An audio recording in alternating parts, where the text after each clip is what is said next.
საღამოში მეგობრებო. როგორც დაგეგმილი გქონდა დღეს პირველყოფილი საზოგადოება ამ თემას განვიხილავ ამ შემთხვევაში და შევეცდები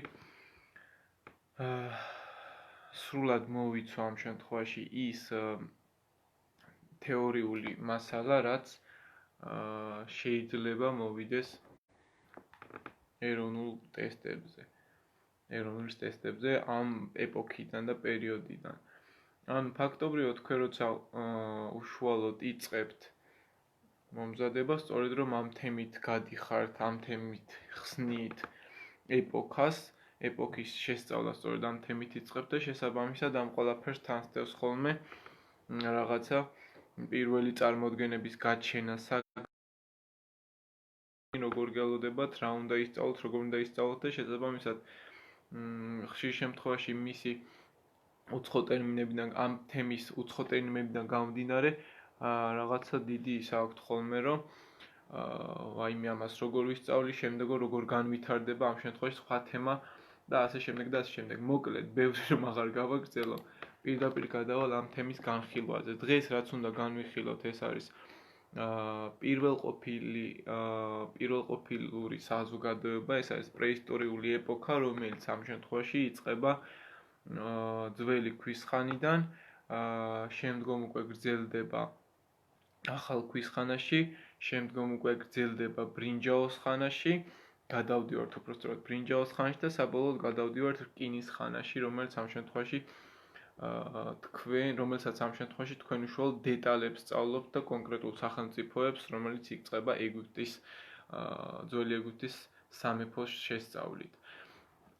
მას შესაბამი რა პერიოდიდან შეიძლება დავიწყოთ პირველყოფილური საზოგადოების ქრონოლოგიური დათარიღება, ეს ძალიან სადავო საკითხია ხოლმე, იმიტომ რომ ყველა თეორიულ მასალაში, კონსპექტში თუ სად ამ შემთხვევაში სულ სხვადასხვა სახის ინფორმაცია წერია და ამის ზუსტი დათარიღება შეიძლება ვერც მოხერხდეს, ასე აქედან ჩვენ დღევანდელი გადმოსახედიდან რომ მივუდგეთ, მაგრამ აქ უნდა გავითვალისწინოთ ერთი რაღაც.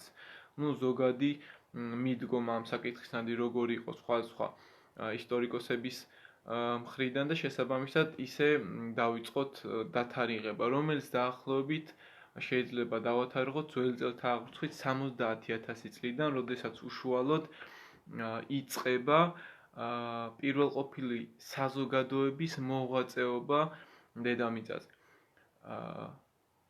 აქ ეხა როგორც იცით, თქვენ სამყაროს შექმნის თეორიები ამოღებული გაქვთ პროგრამიდან და პირდაპირ იწყებთ პირველყოფილი საზოგადოების შესწავლას, მაგრამ აქ ესეც უნდა გავითვალისწინოთ, რანაირად მოხდა ეხა სამყაროს შექმნის თეორიების ძალიან ბევრი მიდგომა და მიმართება არსებობს. ერთ-ერთი არის ბიბლიური, რომელიც ითვალისწინებს, რომ ამ შემთხვევაში მოხდა სამყარო შექმნა ღმერთის მიერ, ღმერთმა შექმნა სამყარო 7 დღეში და მეორე ითვალისწინებს წარმოშობას ადამიანის მაიმუნისგან, თუმცა აქედან შეიძლება დღევანდელი გადმოსახედიდან ვერც ერთი ვერ დავასკვნათ და თუ რეალისტურად და რეალურად მიუდგებით ამ საკითხს, ვისთვის როგორ მისაღები იქნება ამ შემთხვევაში უმეტესობა გაჰყვება ხოლმე მაინც რაღაც ბიბლიურ მიმართებას, რომ ღმერთმა შექმნა სამყარო და ეს რაღაცა ნელ-ნელა მოხდა და რა თქმა უნდა ადამიანები შეიძლება ითქვას არ წამოვიდნენ, არ განვითარდნენ მაიმუნებისგან, ან მსგავსი რაღაც დარვინის თეორიები, რაც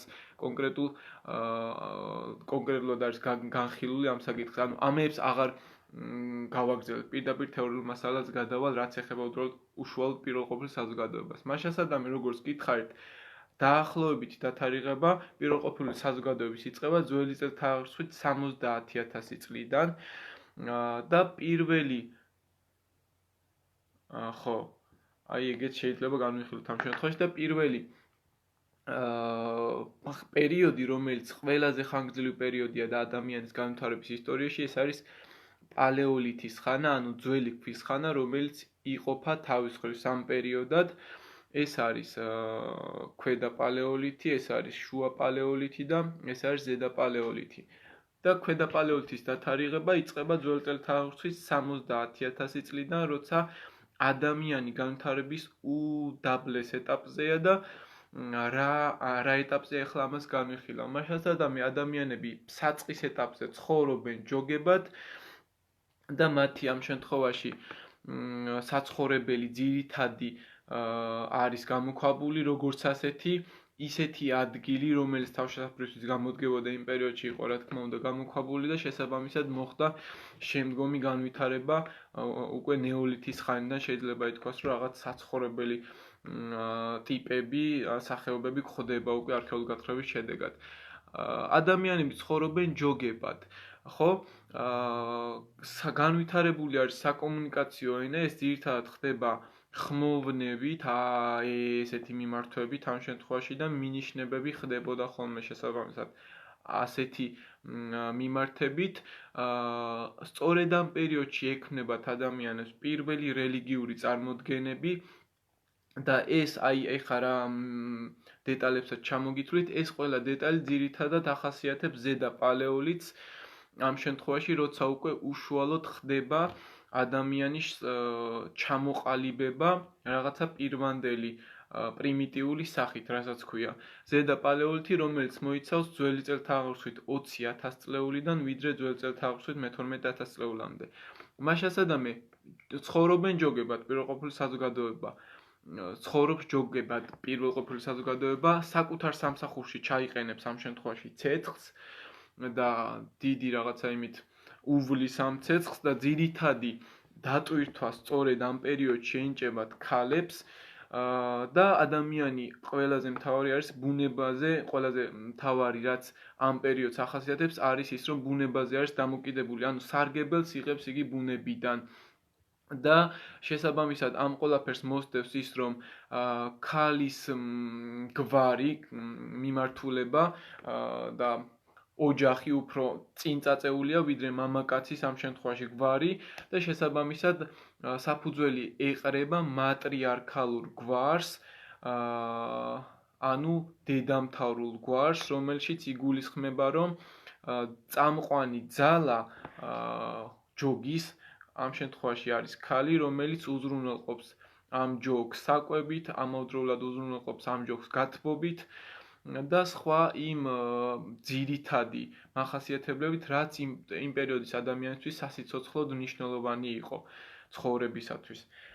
შესაბამისად, აქ არის ერთი ეს ფაქტი, ანუ თქვენ წიგნებში ასე სწავლობთ, მატრიარქალური გვარი რატომ იყო განვითარებული და რატომ თვლიდნენ, რომ ქალი იყო ერთ-ერთი მთავარი ფენომენი ამ საკითხში. აქ ისწავლება, რომ აქ იყო დამოკიდებულება, რომ ქალი ვითომ შემგროვებელი იყო და მხოლოდ ის აგროვებდა ბუნებიდან კონკრეტულ რესურსს, რომელიც სჭირდებოდა ადამიანს კვებისთვის, მაგრამ ესეთი მიმართება არის ძალიან მცდარი და რატო?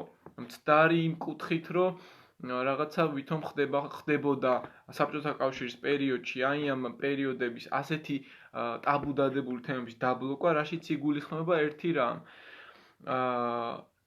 ეს არის ამ შემთხვევაში ქალის როლი, ანუ ქალი როგორც იცით, ასრულებდა გამრავლებისთვის ქალი იყო ერთმნიშვნელოვანი ადამიანი, ხო? მის გარეშე არაფერი არ მოხდებოდა. შესაბამისად, აქედან წამოსული იყო ეს მატრიარქალური გვარის მაღალ საფეხურზე აყვანა და ამიტომ იყო პატრიარქალური გვარის დაბალ საფეხურზე ჩამოყვანა, თორე კაცის და ქალიც ერთდროულად იღებდა მონაწილეობას ბუნებაში, შეგროვებას, ანუ აგროვებდა კონკრეტულ რესურსს კვებისთვის, ასევე ორივე წარმოადგენელი ნადირობდა და აქ არ ქონდა გადამწყვეტი მნიშვნელობა და გადამწყვეტი მნიშვნელობა მიენჭა მაშინ, როცა მათ დაინახეს, რომ გამრავლება როგორც ასეთი ხდებოდა დედის მხრიდან, ქალის მხრიდან და ამავდროულად მაშინ არ იყო როგორც ასეთი, რომ შენ ხარ დედა, შენ ხარ მამა და ანუ აქ არ იყო მშობლების რაღაცა დანაწილება, აქ იყო ჯოგი, რომელიც იბრძოდა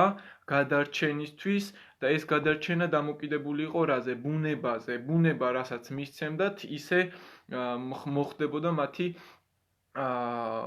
გაგრძელდებოდა მათი ცხოვრება, რასაც შეძლებდნენ და მოინადირებდნენ, ისე გაგრძელდებოდა და შესაბამისად ამ ყველაფრის შედეგად ყალიბდება პირველი მახასიათებლები, რაც თანაცხოვრებისთვის არის მთავარი.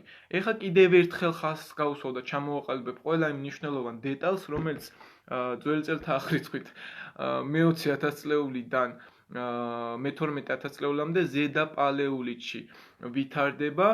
ეს არის ამ შემთხვევაში საცხოვრებელი სტილი, ჯოგი, საცხოვრობდნენ, ეს იყო გამოქვაბული, დამოკიდებულნი იყვნენ ბუნებაზე და შემგროვებლობას ეწეოდნენ, რელიგიური წარმოდგენები სწორედ ამ პერიოდში უჩნდება და რა იყო ეს რელიგიური წარმოდგენები? სულ არის 3 სახე ამ რელიგიური წარმოდგენების და მასშტაბად პირველი სახე არის ანიმიზმი. ანიმიზმად წოდებულია ამ შემთხვევაში უსულო საგნების თაყვანისცემა. ამ შემთხვევაში შეიძლება ვიგულისხმოთ ქვა, ხე, წყალი, რომელიც მათთვის სასიცოცხლოდ მნიშვნელოვანი იყო და შესაბამისად ხისგან, როცა უკვე ცეცხლი საკუთარ სამსახურს ჩაიყენეს, ხისგან ცეცხლის კერა ღვივდებოდა, ქვისგან იარაღები მზადდებოდა, წყალი სასიცოცხლო იყო მათთვის და შესაბამისად ამ ყველაფერმა ჩამოაყალიბა ამ 3 კონკრეტული უსულო საგნისადმი თაყვანისცემა და ჩამოყალიბდა ტერმინი ანიმიზმი. მეორე ტერმინი, რომელიც იყო, ეს არის ტოტემიზმი.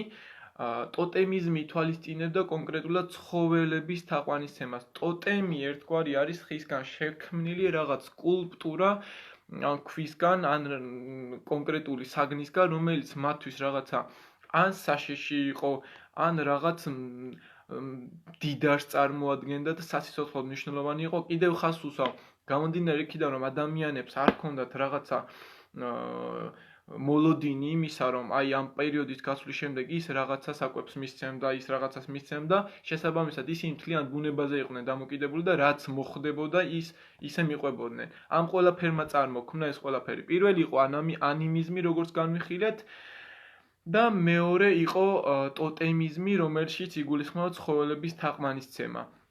და მესამე ყველაზე მთავარი, რომელიც უფრო ძირფესვიანად იყო გადგმული, ეს არის ფეტიშიზმი. ფეტიშიზმი არის გაღმერთება იმის, რისიც ყველაზე მეტად გვეშინია. შესაბამისად, ეს ფეტიშიზმი არ იყო მხოლოდ პირველყოფილი საზოგადოებისთვის დამახასიათებელი, შეიძლება დღესაც იყოს გაფეტიშება, იტყვიან ხოლმე ამ ტერმინს ამ შემთხვევაში, კონკრეტული ადამიანისადმი, კონკრეტული პიროვნებისადმი, რაღაც ციტატისადმი, რომელიც რაღაცა შენი ცხოვრების მარეგულირებელი ხდება საბოლოო ჯამში და შესაბამისად ამ ყველაფერმა წარმოქმნა ეს რელიგიური მიმდინარეობები და პირველი რელიგიური წარმოდგენები. ანიმიზმი, ტოტემიზმი და ფეტიშიზმი ყველაზე მთავარი, რომელიც არის გაღმერთება, რისიც ყველაზე მეტად გვეშინია. ხო. ასევე არსებობდა კიდევ სტიქიური მოვლენებისადმი ჭექა-ქუხილი, წვიმა, როგორც ასეთი როცა ხდებოდა ეს ყველაფერი, კიდევ უღრმავებდა ადამიანი, ეს ყველაფერი კიდევ უღრმავებდა ადამიანს იმ რაღაცა ბუნებაზე დამოკიდებულებას, რაც საბოლოო ჯამში შემდგომ განვითარების წინაპირობა იყო ხოლმე. და ფაქტობრივად პალეოლითში ეს მახასიათებლები აყალიბებს პრიმიტიულ საცხოვრებელ ფორმას, წესებს და საბოლოო ჯამში ზედა პალეოლითის შემდეგ მე-12-1000 წლეულში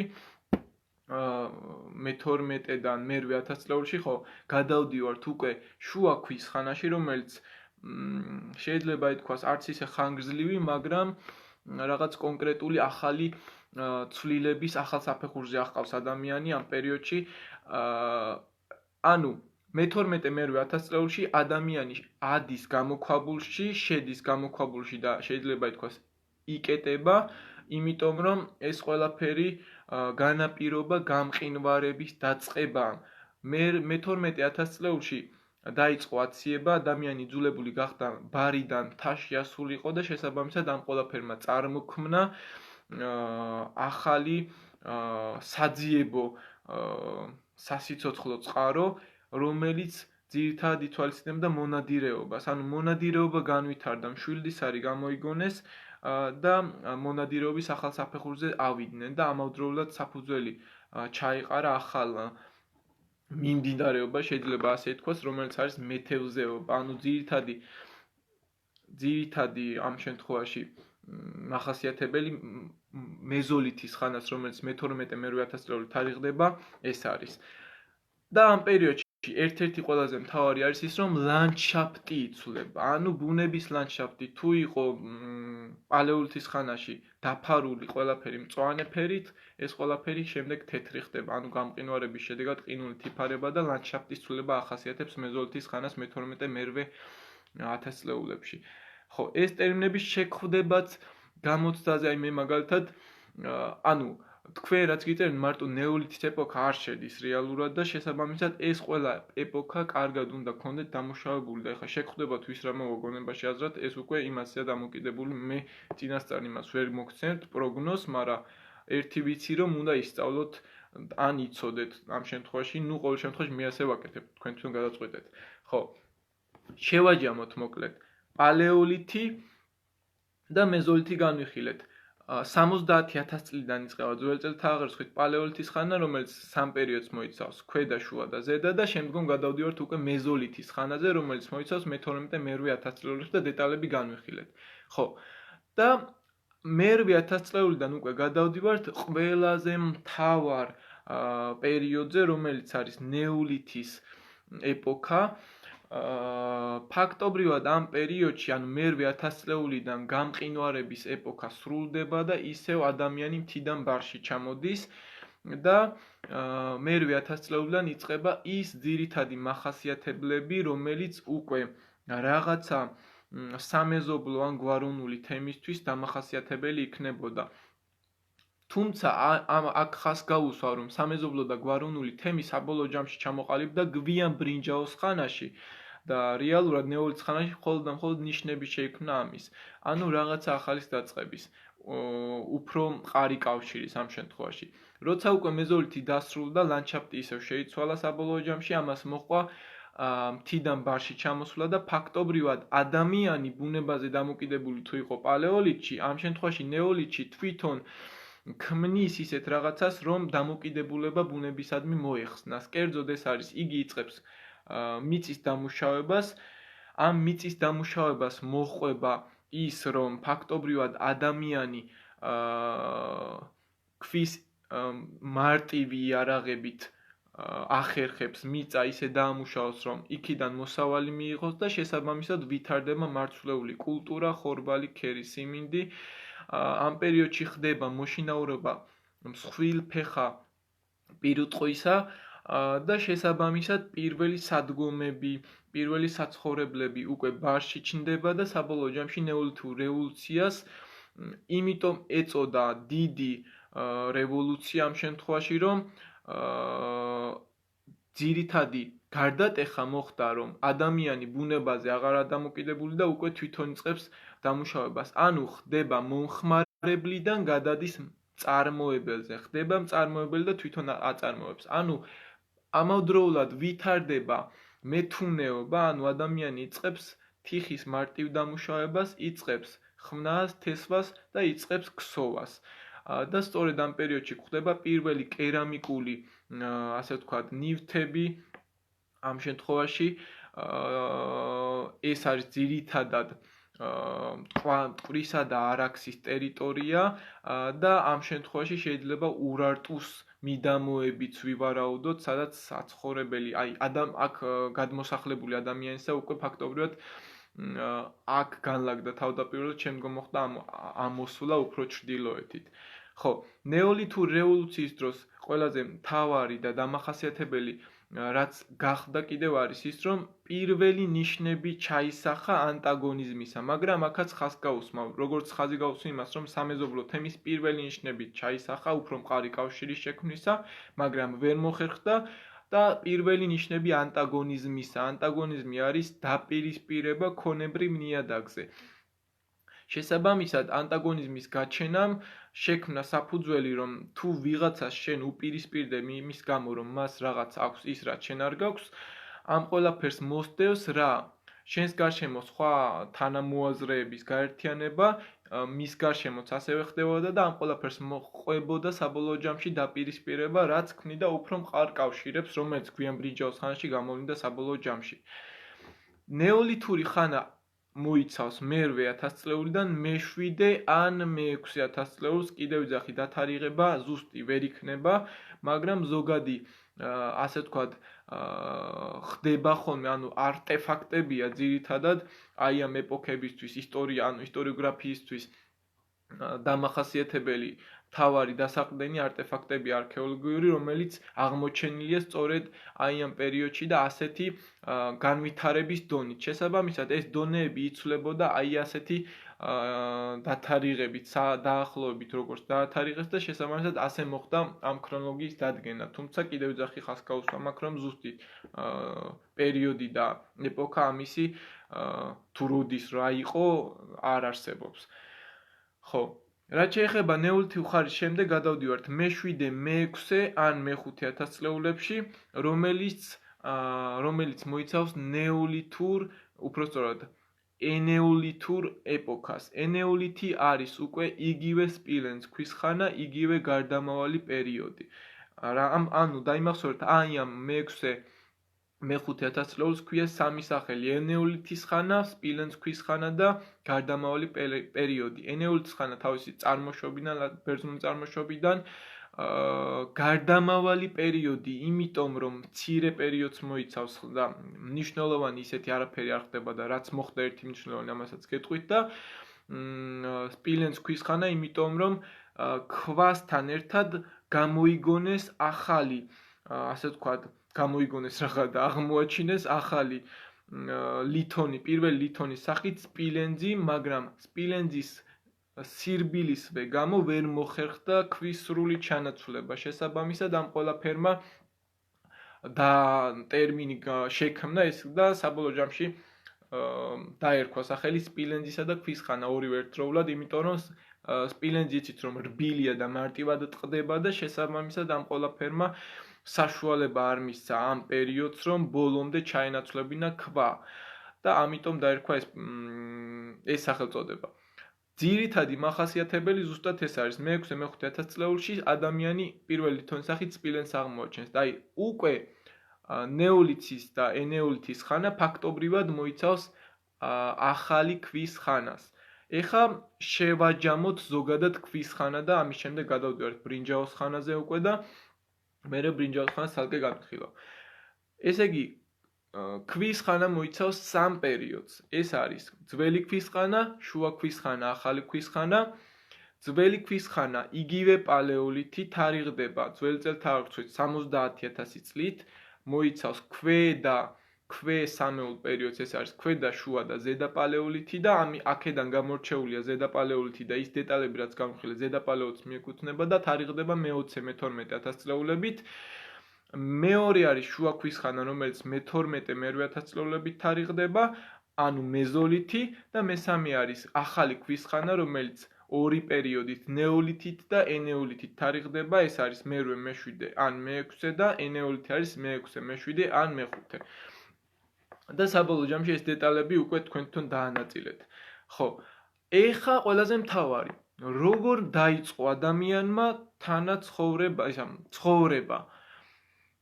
მე გითხარით, რომ 70000 წლის წინ მოხდა ადამიანის რაღაცა ქრონოლოგიური დათარიღება, რომ აი ამ პერიოდში დაიწყო. როგორ დაიწყო? ესე იგი, კუნძულ სუმატრაზე მოხდა ვულკანური ამოფრქვევა და ვულკანური ამოფრქვევის შედეგად ფაქტობრივად ადამიანმა მიიღო ისეთი სახე, როგორც შეიძლება ითქვას დღეს არის, ოღონდ რა თქმა უნდა ამას შემდგომში მოჰყვა ბუნებასთან სახეცვლილება, ანუ იცვლებოდა ნელ ადამიანი და ჩამოყალიბდა ისე როგორც დღეს არის. ამის ადამიანის განვითარების ეტაპებს ცალკე ჩაგაწერინებთ და გეტყვით. კუნძულ სუმატრაზე ვულკანური ამოფრქვევის შედეგად გამყინვარების შემდეგ მოხდა ადამიანის საბოლოო სელექცია და ძველი წელთაღრიცხვით 70000 წლეულიდან დაიწყო პალეოლითის ხანა. ეს არის წყარო, რომელიც უნდა დაიმახსოვროთ და ამ შემთხვევაში აქედან დაიწყოთ დათარიღება ზოგადად სამყაროსი, როგორ დაიწყო არსებობა. რაც შეეხება უკვე გვიან ბრინჯაოს ხანას, რომელიც არის ძალიან საინტერესო პერიოდი და რომელიც ძირითადად საქართველოს ტერიტორიაზე ვითარდება,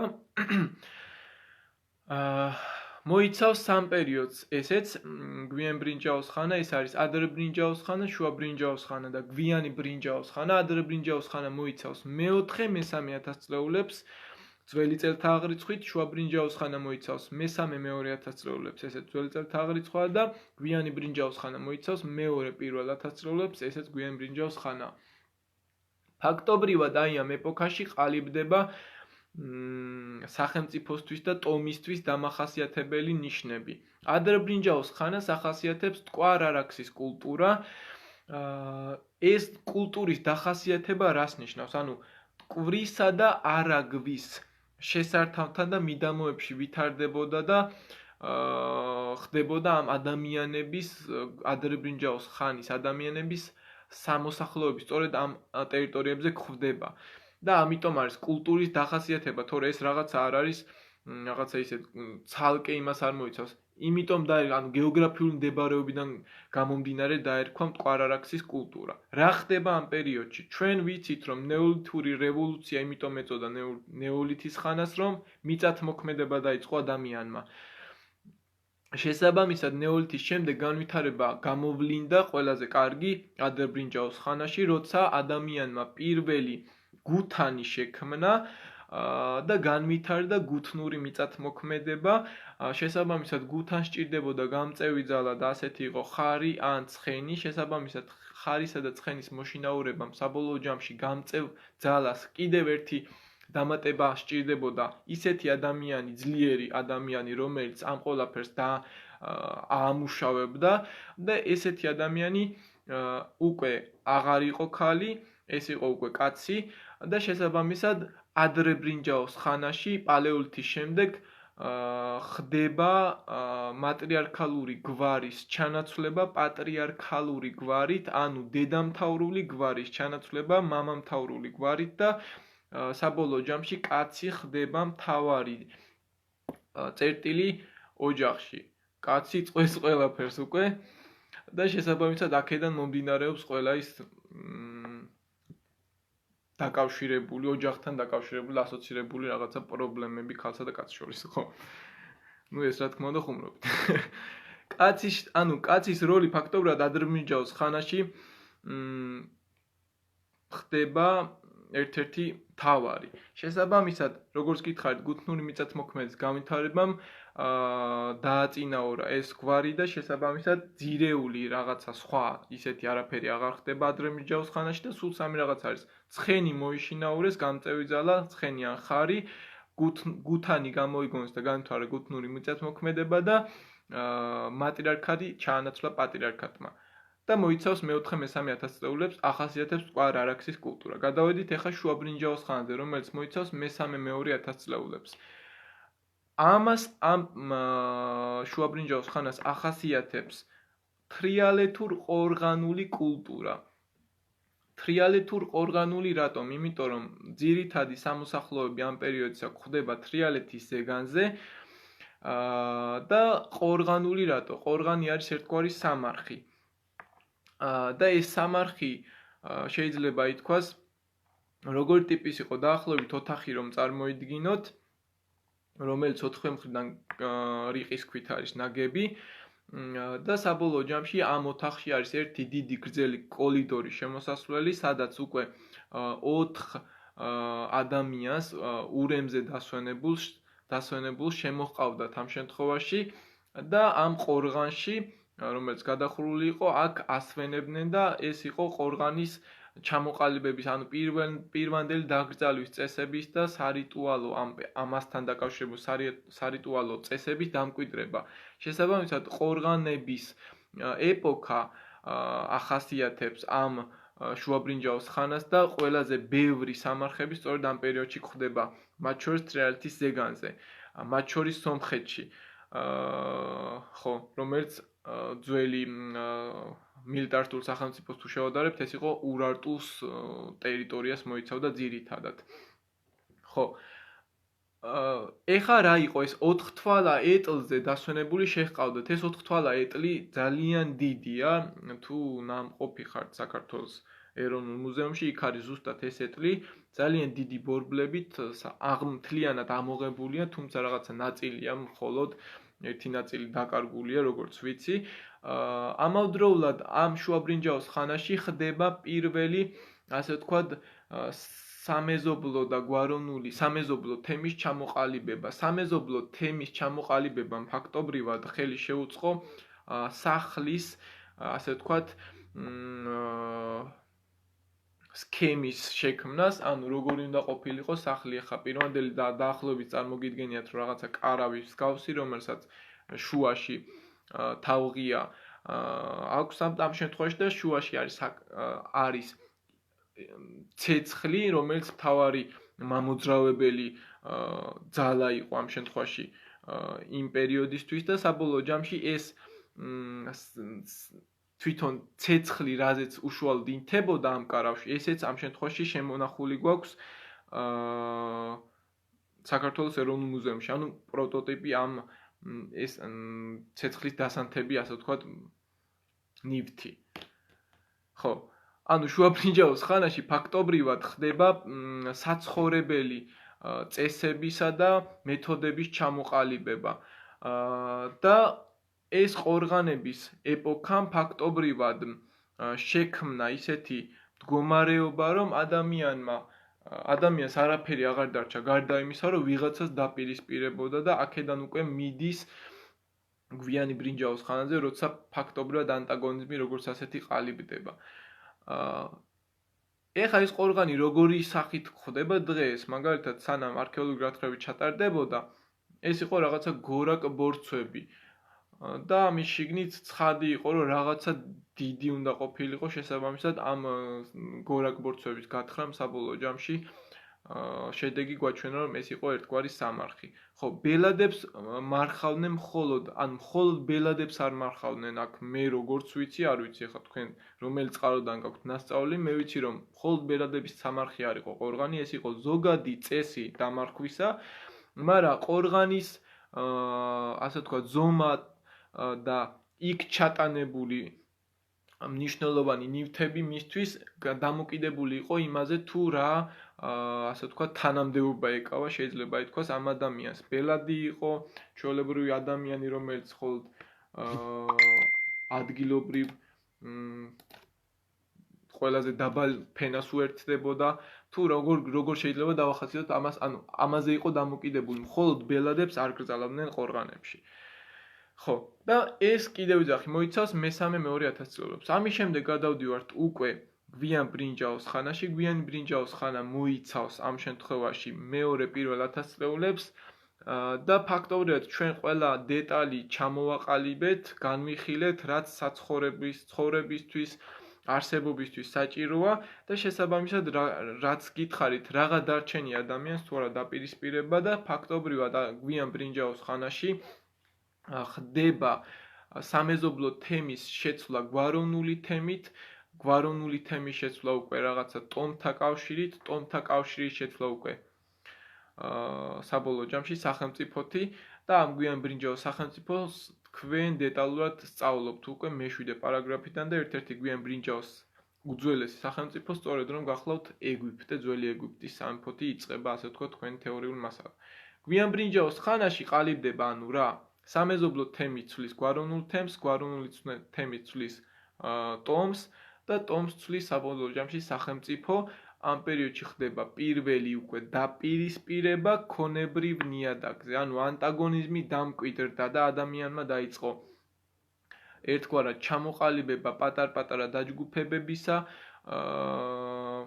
რომელიც საბოლოო ჯამში შედეგს მოუტანდა იმას, რომ იმ ძალას, რომელსაც უფრო მეტი რაღაც ჰქონდა საცხოვრებელი პირობებისთვის, წაართმევდა და საბოლოო ჯამში მისი გახდებოდა. ანუ ერთმანეთს შორის დაპირისპირებამ ტერმინი დაამკვიდრა როგორც ასეთი და ეს ტერმინი ცნობილია ანტაგონიზმით. და ფაქტობრივად გვიანი ბრინჯაოს ხანა მოიცავს მეორე-პირველ ათასწლეულებს. ხო, ეხლა ერთი რაღაც უნდა გავითვალისწინოთ. ფაქტობრივად ამოვწურე და პირველი ათასწლეულიდან უკვე ფაქტობრივად გადავდივართ რკინის ხანაში, ეს მოიცავს ბერძნულ, რომაულ, შეიძლება ფინიკიურიც მივაწეროთ, ძირითადად ბერძნულ რომაულ ეპოქას, რომელიც უკვე ახალ ეტაპზე გადადის, არის რკინის ხანას მოიცავს და განვითარება უკვე როგორც ხდება, ეს უკვე იცით. გვიან ბრინჯაოს ხანაში უნდა გავუსვათ ერთ რაღაცას, ანუ ხშირად გონიათ ხოლმე, რომ ეს პერიოდები, რაც ჩამოთვალეთ, ზოგადად ბრინჯაოს ხანა, რაც დეტალები განვიხილეთ, ცალკეა რაღაც და ეგვიპტის სამეფო ცალკეა. ანუ ეგვიპტის სამეფო არის ერთ-ერთი პირველი გვიანი ბრინჯაოს ხანისა, რომელიც მე-4000 წლეულში იცით რომ გაერთიანდა. მეორე ასეთივე მსგავსი ბრინჯაოს ხანისა არის შუმერული ქალაქ-სახელმწიფოები, შუმერული ცივილიზაცია, რომელიც არის მოიცავს სამ ძირითად სახელმწიფოს: ასურეთი, ურარტუ, ხეთები, ბაბილონი შეგვიძლია ჩავთვალოთ აქ. ასევე შეიძლება ჩავთვალოთ დიაოხი და კოლხა და ფინიკია მათ შორის. თუმცა ფინიკია უფრო მერე გვევლინება რკინის ხანაშიც. და საბოლოო ჯამში ეს ყველა სახელმწიფო აი ამ ბრინჯაოს ხანაში ვითარდება და არ გეგონოთ კიდევ ვიძახი ხალხს უსვამ რაღაცა სხვა სამყაროს წარმომადგენლები არიან ეს სახელმწიფოები, არა ეს ასე არ არის და ამ ეტაპს და პერიოდს ემთხვევა. ქრონოლოგიური ხაზი კი ასეთია, ვიწყებთ 70000 წლეულიდან, მერე მივდივართ მე-20000 წლეულზე ზედა პალეოლითში, მერე მე-12-ში იცვლება მეზოლითი, მე-12 შემდეგ მერვეში იცვლება ნეოლითი, მერვეს შემდეგ მე-7-ში ენეოლითში გადავდივართ, მე-7-ს შემდეგ მე-5 მე-4-ში ადრებრინჯაოს ხანაში გადავდივართ, მე-3-ში შუაბრინჯაოში და მეორე პირველში უკვე გვიან ბრინჯაოს ხანაში, რომელსაც ახასიათებს კოლხური კულტურა. ძირითადად თქვენ სწავლობთ ამ შემთხვევაში საქართველოში არსებულ მდგომარეობას და საქართველოში გვიანი ბრინჯაოს ხანის სახელმწიფო არის დიაოხი და კოლხა და სწორედ ამიტომ ამ პერიოდს გეოგრაფიული მდებარეობიდან გამომდინარე ეწოდა კოლხური კულტურა, რომელიც კოლხეთის დაბლობზე ვითარდება. ხო. ეხა ყველაზე მთავარი გამორჩა და ეხა გამახსენდა და გეტყვით, ყორღანულ ეპოქაში რაც შეიძლება მოვიდეს კითხვას გულისხმობ, ამ შემთხვევაში თრიალეთის ყორღანში აღმოჩენილი არის ოქროსა და ვერცხლის თასები. თრიალეთის ყორღანიდან ერთ-ერთი ყორღანიდან, რომელიც ასევე ფოტოასლები დევს ინტერნეტზე შეგიძლიათ ნახოთ და მათ შორის საქართველოს მუზეუმშიც არის და წნორის ყორღანიდან აღმოიღეს ოქროს ლომის ქანდაკება.